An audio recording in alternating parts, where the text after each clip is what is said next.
आमदार रोहित पवार 2 मार्चला पुन्हा एकदा पत्रकार परिषद घेणार आहेत। मुंबई शहरामध्ये ही पत्रकार परिषद ते घेणार आहेत आणि अपघात प्रकरणामध्ये कुठले आरोपांचे बॉम्ब आता रोहित पवार पुढे टाकणार हे या पत्रकार परिषदेच्या माध्यमातूनच समजेल। डीजीसीएनं थातुरमातुर रिपोर्ट दिला तर शांत बसणार नाही, रोहित पवार यांनी आक्रमक भूमिका घेतलेली आहे। त्यामुळे आता डीजीसीएचा अहवाल काय येतोय आणि त्यानंतर या पत्रकार परिषदेमध्ये काय नेमके आणखी महत्त्वाचे मुद्दे रोहित पवार पुढे मांडतात हे बघणं महत्त्वाचं ठरेल।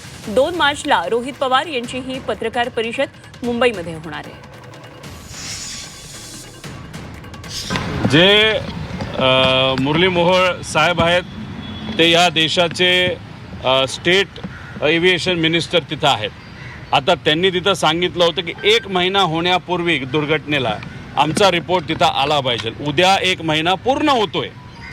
आता 1 महिना तुमच्या हातामध्ये होता, आता प्रिलिमिनरी रिपोर्ट तुमचा कधी येतोय हे आम्ही बघतोय। आज उद्या येतोय याच्याची वाट आम्ही बघणार आहोत।